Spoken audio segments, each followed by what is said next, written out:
Thank you, Mr. Chairman, members of the board. I think you should have a printout of our presentation in front of you, so we're going to kind of walk through that this afternoon. Appreciate the opportunity to speak to you this afternoon. As mentioned, my name is Jeremy Holmes. I'm the Executive Director of the Roanoke Valley Alleghany Regional Commission, and appreciate the opportunity to talk a little bit about some of the programs we've undertaken the past year that have had an impact on or supported activities here at Alleghany County, and a little bit about some things that we've got coming up for the remainder of this year and into next. The first page of your packet, I do like to provide a little refresher of what the Regional Commission is for those of you who may not be as familiar with us or engage with us regularly. We are one of 21 planning districts in the state, and we are charged by the state to assist our member localities with issues of greater than local significance. So issues that your neighbors share, challenges or opportunities with your immediate neighbors or for the whole region. We're charged with coming in and helping convene folks around those challenges and opportunities and coming up with solutions, plans, projects, programs to address those. A lot of the work we do, you might imagine, is in the realm of transportation. We work very closely with VDOT on a number of issues, for example. Work in the areas of the environment or community development, particularly with housing. And as you'll see in a moment, more of our work over the last couple of years has actually been in the area of addiction and recovery and the things related to that, transportation, housing, workforce, and so forth. Our job is to help deliver programs in the most cost-effective way possible. So if you and your neighbor are all dealing with the same challenge of opportunity, our job is to help come up with a solution that helps everybody and keeps taxpayer costs down for whatever that project or program ends up looking like. I think we're a pretty good investment for every dollar that comes to the commission in local dues. We're able to leverage that against $11 in state, federal, and other resources that get reinvested in this community and in this region.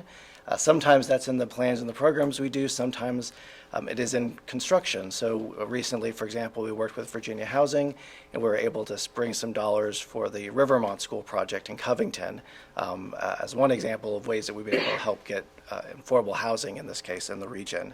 But there crosses a lot of areas in where we can reinvest those funds.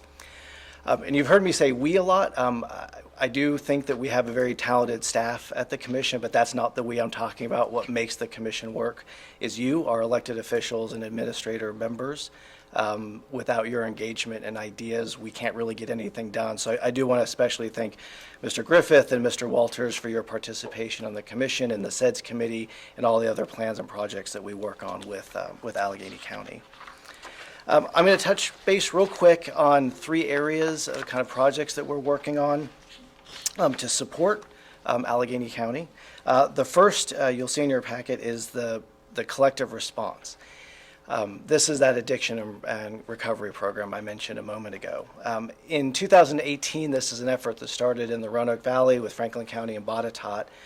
There was an all-volunteer effort to look at the challenges of addiction in that region. This is a group of healthcare providers, law enforcement, elected officials, nonprofit leaders, and citizens who are all kind of working in this space, everywhere from education and prevention at the high school level up to crisis response in an emergency room, and then how you might get people back as active members of their community at the tail end of their kind of recovery experience.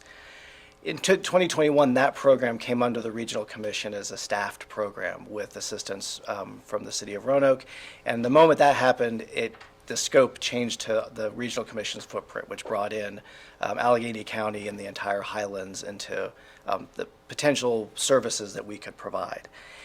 There are kind of two areas where that group can provide assistance. One, I just mentioned, it's some of the experts in this field throughout the region. So one of the things that we can do are just helping localities who are looking at the local response. Again, whatever that spectrum is, whether it's working with law enforcement, whether it's working with healthcare, whether it's working with a high school, we can bring resources and that expertise to help define a program, provide technical assistance, bring in speakers, whatever that might be to help develop a robust local response. Probably more to the point is we are very engaged with the Opioid Abatement Authority on their funding program.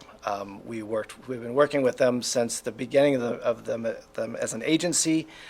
This past year, our program did sort of a beta test of their granting cycle with the city of Roanoke and Roanoke County, and was able to receive over $700,000 in funding for a couple of local programs for the city of Roanoke, and then a cooperative program that actually is funding the collective response. And that's the kind of, I think, the program I want to talk about more.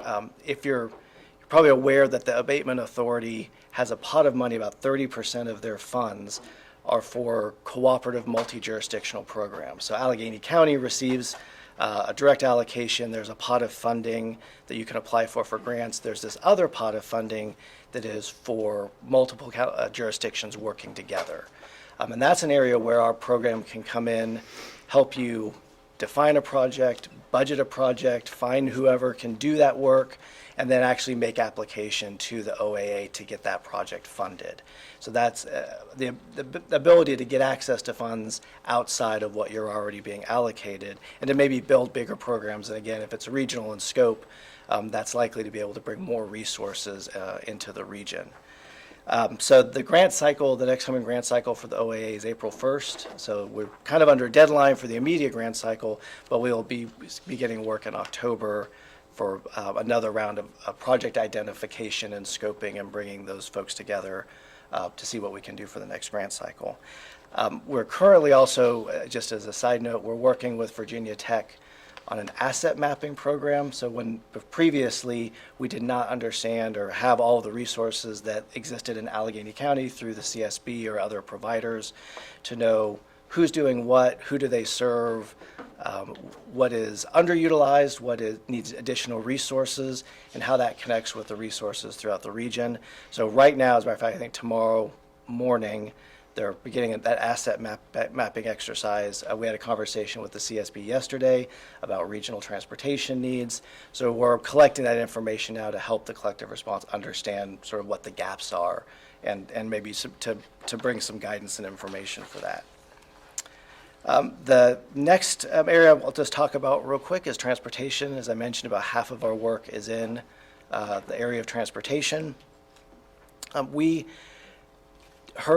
basically learned last October that there were changes coming to the smart scale process in Richmond that were troubling insofar as the rules changes that were being considered seemed to direct a lot of future funding to congestion projects in Northern Virginia, leaving the rest of the state, and particularly our rural communities, potentially without resources, or with fewer resources, I should say.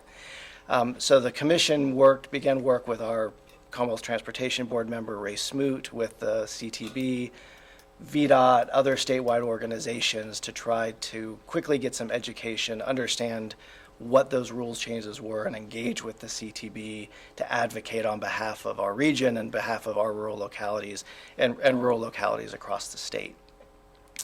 There's a lot of work. We sat in a lot of CTB meetings. I don't know how many of you sit in CTB meetings for fun. They are not so much fun, although there are occasionally exciting moments. But we're happy to report that between the December and the January meetings of the CTB, some of the decisions that we are the most worried about did not actually go through. There were still some changes that are probably going to have not as positive an impact in the region, and we're going to continue to work on those. But a couple of areas, application caps for smart scale programs, the ability for us as a regional agency to apply to smart scale on your behalf and on behalf of our members, a lot of those things remained in or weren't as changed as bad as we were worried about. So we're continuing to work with the CTB. We're continuing to provide technical assistance to make sure that our applications are as competitive as possible. We're currently in the pre-application period for the next round of smart scale, and to continue to learn to make sure that our localities get access to the resources that we need in our part of the state. I'll also note, as an aside, the commission began this year our first legislative agenda. We've never kind of advocated to the General Assembly on behalf of our members before. We have a legislative committee that helped create 5 legislative priorities, and one of those priorities is changing the secondary road funding formula to make sure our rural localities get more resources to support your secondary road network. That's advocacy. We'll see what the General Assembly, how the General Assembly responds, but that's an area that we're focused on.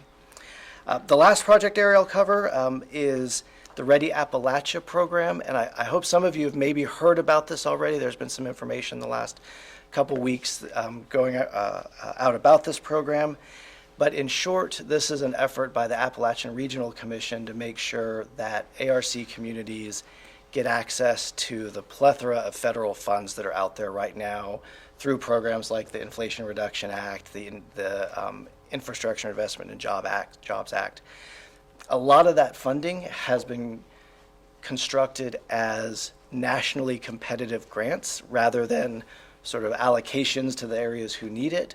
And the ARC recognizes that a lot of rural communities are just not in a position to compete with big localities that probably have a staff of grant writers.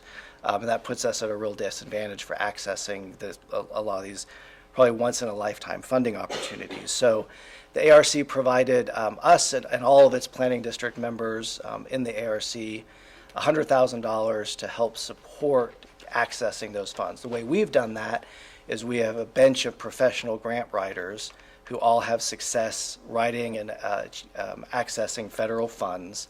And we've got those folks we're finalizing the contracts with them right now. But the way this program has worked is if you have a grant that you see and a need, you can call me, we'll connect you with that grant writer, and you don't pay anything. The commission pays for them to do all the grant writing work, whatever that means. So it can be, you have a project, you just need someone to fill out the 40 pages of federal documents and submit it in the portal, we can pay them to do that. Maybe you see a grant that you think is a good fit, but maybe you don't have a project quite scoped out for that. We can pay those folks to work with the community, scope out a project, develop a budget, and et cetera. And that's free until the money runs out. So we're hoping that one of the things that'll come out of that is we'll be able to keep that program going even after these ARC funds run out. We're having a kickoff meeting next Thursday. It's a Zoom meeting where we're going to introduce the grant writers to our ARC communities and give you a chance to talk to them about your immediate program needs, your priorities, if there's a project that's just waiting for something to tip over, so that we can get them to work on maybe identifying some grants and getting some things in the pipeline. So that's next Thursday. Jeremy, we'll be having it here in this room. Okay. And we did invite the school board. Okay.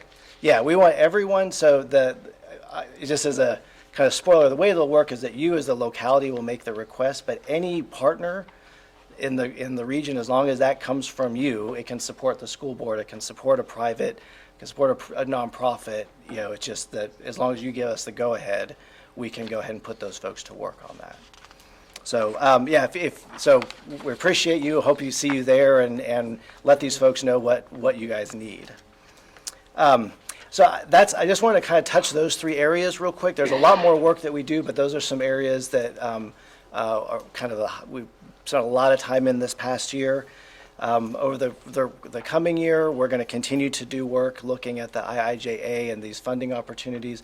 There's so much out there that we're really focused on is the grants and funding that we think we have we're the most competitive for. We don't want to waste our time or waste your time. So we're really trying to analyze what are the grant scopes, prerequisites, things like that we have a good case for. We're constantly undertaking technical support. We worked a lot on the Alleghany Highlands Recreation Plan. You're all probably familiar with Eddie Wells, and he's here a lot, and he's continues to support the implementation of that effort.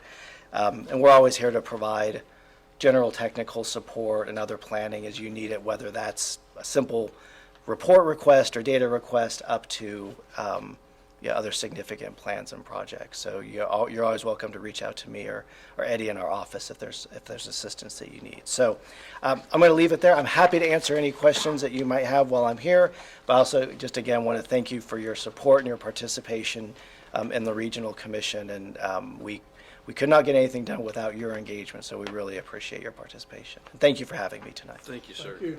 Any questions? Board member, questions or comments? For years, I've always heard that you need to hire grant writers. So that's smart. get a pool of them, and we can call them. Yep. That'll be great. You can call. Well, we have a bunch of people, some of them are experts at different areas, so we'll be able to plug you into the person who's the best fit for a particular program. Well, it worked good for small communities, us, Clifton, covering Yeah. the different ones, because Yeah. none of us can afford a full-time staff grant writer. Yeah. So over the years, we missed out on a lot of stuff just because we didn't have the expertise to go after it. But I like the concept of having a pool that we can draw on. That's good. Yeah, we're excited to be able to launch that and prove that it's successful and hopefully bring other funding to keep it going. Well, thank you, sir. Well, thank you very much for having me.